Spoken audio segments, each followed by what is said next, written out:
Trig County, Kentucky. Trig County, Kentucky decided that they was going to drive all the way to Oklahoma City, Oklahoma, after me making one telephone call to LBL, Land Between the Lakes, up in Kentucky, to their headquarters, law enforcement headquarters. That was a non-threatening, apologetic type form telephone call. And then about 90 days later, I made another telephone call to another person that worked for LBL. That was Gary Hawkins, that worked for the forestry department. And between the two telephone calls, you know what they done? They put out 2 federal warrants. Lucky they didn't put you underneath federal prison. For my arrest. Over 2 non-threatening telephone calls. You don't have to threaten them. It's like, as soon as you call them and contact them, they feel that's a threat. Oh, so I can't activate my First Amendment rights? No. So I don't have no First Amendment right as far as freedom of speech? Actually, no. Well, what country am I in? I'm not sure. Is this America?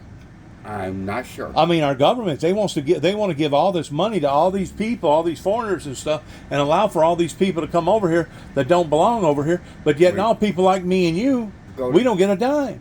Go to jail. Well, we go to jail. And what's my rights? I don't know. And I didn't do a damn thing wrong. I don't know. You tell me. I don't have none. They do what they want. The rights they give me is... Well, that's how they're trying to do Donald Trump right now. Do you agree with how they're trying to do him? They're fucking him over. I mean, he can't even get on national TV knowing that he's a public figure and say what he wants to say coming from his heart or his mind, either one, and without him being chastised. They want to chastise him and punish him because of him actually using his First Amendment right. And running for president.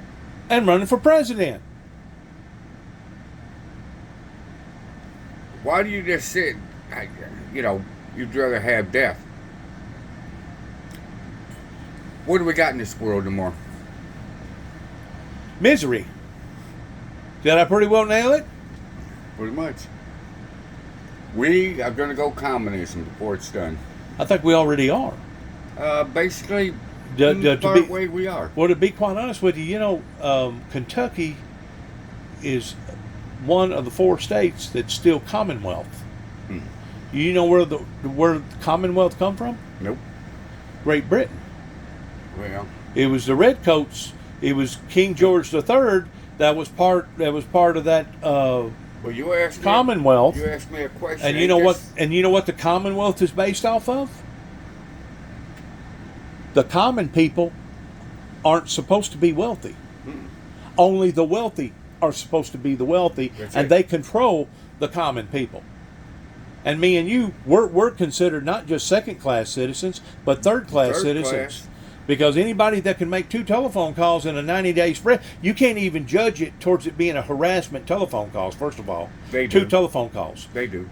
You can't. There's no way. There's no judge that I know of in his right mind that would say 2 telephone calls between telephone call number 1 versus telephone call number 2 in the span of a 90-day period would say that's harassment. First of all, you know what harassment is? Is whenever you make like 15 or 20 telephone calls a day trying to aggravate somebody. That's harassment. First of all, they don't want to hear from you. Second of all, they feel you ain't got the right to even bother them. Who wins? They do. Well, see, I didn't tell you this. I done already had a brawl with them. But Albert told me a little bit about something. I done already had a brawl with them. I like your plate. That's a good-looking plate. It goes on his camper. Right. But I'm recording this. Is that all right? I don't care. Okay. I done already had a brawl with them, and the way that I had a brawl with them is that I was going back to LBL. It's a place that I've lived up there, like Jeremiah Johnson. You remember Jeremiah Johnson? Mm-hmm. He lived like a wild man up in the woods. I went up there and I got to investigate them. and I got to living up there with them up there in the woods, and I got to knocking on people's houses, and I got to interviewing people. What actually went on back in the 30s whenever TVA decided to widen the land and build a dam and do all this and do all that, and I got to asking too many questions, and I guess I made too many people nervous. Yep. And I didn't realize this. There is still a big dispute up there about all that property that got taken by the government. Oh yeah. Oh yeah, there's people up there that still has animosity, I guess vindictive feelings about all that, to the point that they wouldn't roll over for the state of Kentucky for anything. You know what I'm saying? Because they feel like that their ancestors got beat out of all that property, in actuality they did. The property that they took, some of that property was prestige property right there on the Tennessee River that today would probably bring, just a 5-acre lot, probably bring $250,000. Empty, without a house on it. Empty. Yep. But you know what they bought it for? 11, 12, 16. Some there towards the last, they bought some of the property for $26. Try to take a water if you got water. $26 an acre. $26 an acre. You know how they managed an acre back then? They stepped it off. 400 steps this way, 400 steps that way. Well, if you was a tall man and you made big steps, that meant you actually stepped off a little bit more than an acre. But if you was a short man, you actually stepped off a little less than an acre, because they didn't have GPS. They didn't have all this sophisticated equipment like they do today. So I go up there and I get to asking all these questions, and it's like, okay, there was the first buyout, then there was a second buyout, then there was a third buyout. First buyout was TVA buyout. The second buyout was the Cumberland River buyout, pertaining to the bunch over on the Cumberland River side. And then the third buyout was when President Kennedy flew over the property in 1963 and looked down at it, him and Bobby Kennedy, and said, you know what, let's just declare this thing as a total loss and let's kick everybody off the peninsula. And that's exactly what they done. They got everybody off of there. Now, some of them was hardcore, and I think the last one that they got out of there was like in 1973, and one of them, they just basically had to let him die up there because he was dead set. They wasn't going to run him off. But I mean, they flooded schools, they flooded cemeteries, they flooded their enterprise. I mean, it was a whole community of people that had established themselves up there. Now all of a sudden here comes Kennedy and flies over. We'll come to find out, pertaining to some of the testimony, and I don't mean just one or two people, I'm talking about several people, told me that the primary reason why that Kennedy got assassinated was because of him flying over that property and telling everybody to get out of there. And the reason why that is because they had such of an enterprise at the time, the moonshiners did, towards running moonshine either up to Indiana or running moonshine to Chicago, that whenever they done that, they knew that was going to basically knock that enterprise in the head. And the thing about it is, you know what made the Kennedys famous? Right. Alcohol, rum, moonshine. Moonshine. Yeah, they done whiskey. Right, and here you're going to have a group of people going to fly over and tell me that I can't make it, even though you did and you prospered and made big money. They're still doing it. Moonshine? Not moonshine, but they're still making bootleg whiskey. Up in Kentucky? No, in Florida. Well, they legalized. Since all the Kennedys since Prohibition, they legalized it. Now you got George Dickel they got a factory that makes whiskey. That's how the Kennedys still getting money. They're in Florida. I don't doubt that. No, I know it for a fact. It was on TV. Really? But I'm telling you, what the word was at the time whenever I was stayed up there. See, I went up there the first time I went up there in 1989. It wasn't controlled by the Federal Forestry Division. You know who was controlling it at that time? Oh. TVA. TVA was more lax with their control, and TVA gave it up in 2000 or 1999 and allowed for the Federal Forestry Division to come in there and take over. Well, the reason why that it's a Federal Forest Division is because LBL 2/3 of it is up in Kentucky, but the other third is down in Tennessee.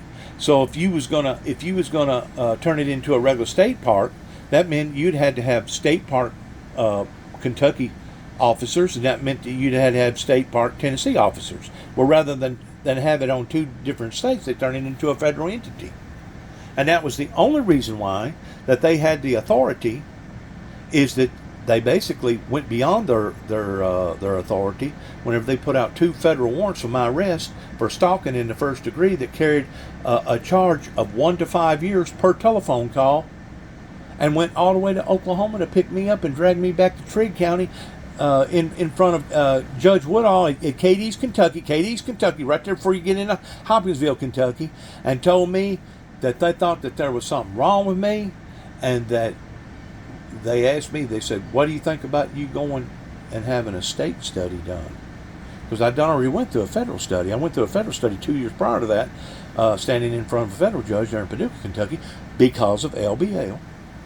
So I go, well, I don't think I'm due no federal study. I said I was making $2,000 a week down in Oklahoma working on cars. I said I done already went through this federal study. I made a A+ in the federal study. They studied me up there in downtown Chicago, up there at Dr. Dana, right there beside the around the loop over there. Got an A+. He cooperated in this. He scored good in this. As a matter of fact, the judge even commended me in Paducah, Kentucky. The federal judge did. He said, if there's anybody that I needed to commend, he said, it's you, Mr. Jackson. He said, you passed with flying colors. You cooperated with everybody. You didn't get in no fights. You done everything that you was asked to do, and you scored good on your card. They should have left you alone then. That's what I'm thinking.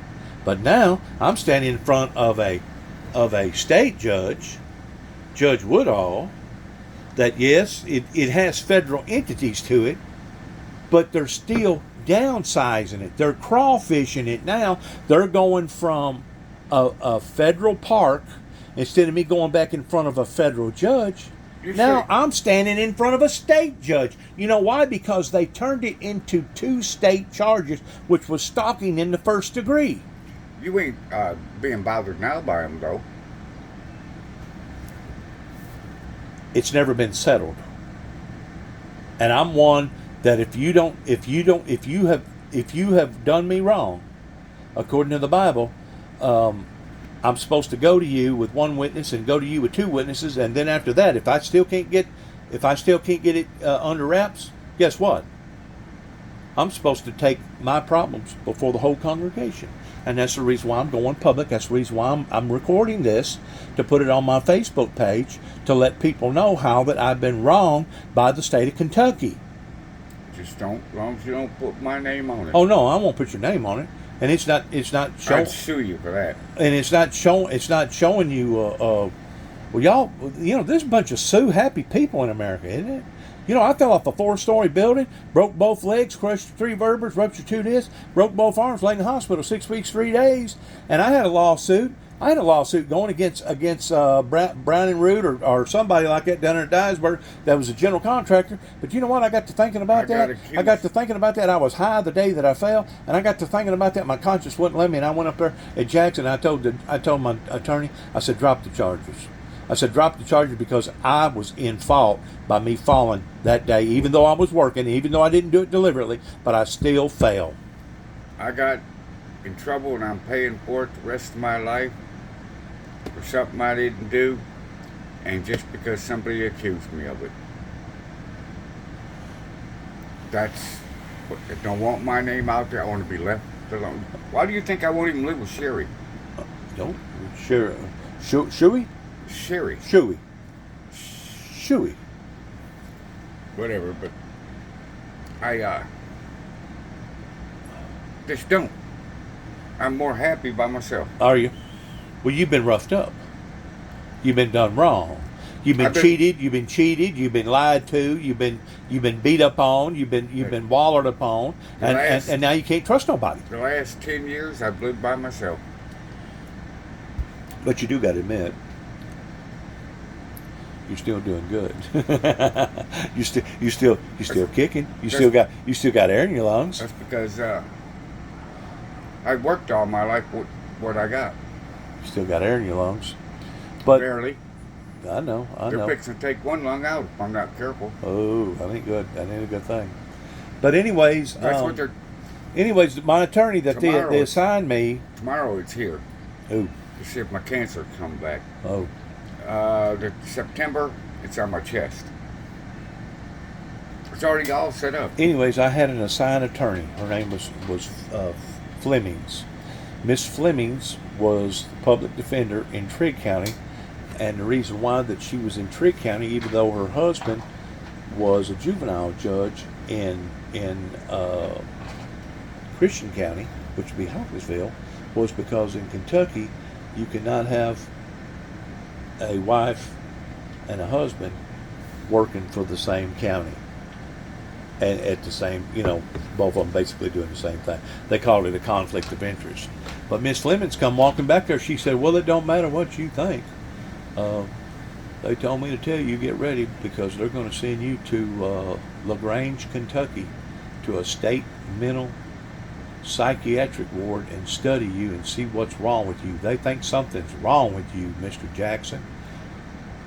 They think something's wrong with you because you've hung out in the woods, you've lived like Jeremiah Johnson, you've asked all these questions, you've caused an uprise in this area, and you know good and well, Mr. Jackson, that there's been difficulties pertaining to how the government come in here and took this property over. She said you're going to have to go get studied. So I really didn't have a choice, but you know what? It's a good thing that I didn't volunteer for it. You know why? Because if I did volunteer for it, guess what? They would have submitted me with a bill. Yeah. They would have submitted me with either a $10,000 or $12,000 or $15,000 bill and told me, hey, you got to pay this bill. So I was forced to go. And because I was forced to go, I didn't have to pay it. But once I got into LaGrange, Kentucky, the first day I still had my body shop clothes on and everything. The clothes I was making $2,000 a week on. The doctor looks at me because I had this picture on the side of my room. They actually put you in a room about the size of this living room right here, about an 8x8, maybe a 10x10, and you're by yourself, and it looks like a hospital bed, but in actuality, you're actually in jail because you cannot get out. You got to get permission to go to the locker. You got to get permission to do this, get permission to do that. You got to make your bed. They score you on everything. So the doctor looks at that picture. He goes, "What is this?" I said, "That's me." I said, I'm blowing a bugle. I'm holding a sign. The end is near. And I'm in behind the TVA power lines. And a rat's chewing on the bottom part of my... It was a comedy. And one of my buddies in jail drawed it out and made it look almost identical to me, man. I swear to God, it looked identical. And he looked at me. He said, I think you're delusional and delirious. Just over that picture that said the end is near. Mm-hmm. What kind of a doctor is that? Their doctor. Don't you understand They that? done already had it fixed up what they was going to do to me before I ever doctor. went up there, didn't they? They knew exactly all they was going to do. A matter of fact, everything was going to be said. A matter of fact, he goes, well, because you're this way, he said, I'm going to order for you to be put on this drug called Risperdal. I said, Risperdal? I said, Doc, I was making $2,000 a month in Oklahoma City, Oklahoma. I said, I still got the same clothes on that I had whenever I was spreading Bondo dust and painting vehicles. You need to let me go so I can go back to work. He said, no. He said, you're going to take this medication. I said, no, I'm not. He said, what did you say? I said, I ain't going to take your medication. He said, you give me just about 72 hours, and I'll show you how the cow's going to eat the cabbage. Sure enough. He created an attitude and slammed the door. About 3 days later, he come back with a stack of freaking paperwork about that thick where Judge Woodall had signed off on it, the judge up there in Trig County. Give it to him, forcefully give it to him, even if you have to lay him down on a bed and intravenously cram it up as you know what, he's going to take the medication. Now listen to me carefully. Listen to me. According to any state law, much less federal law, the only time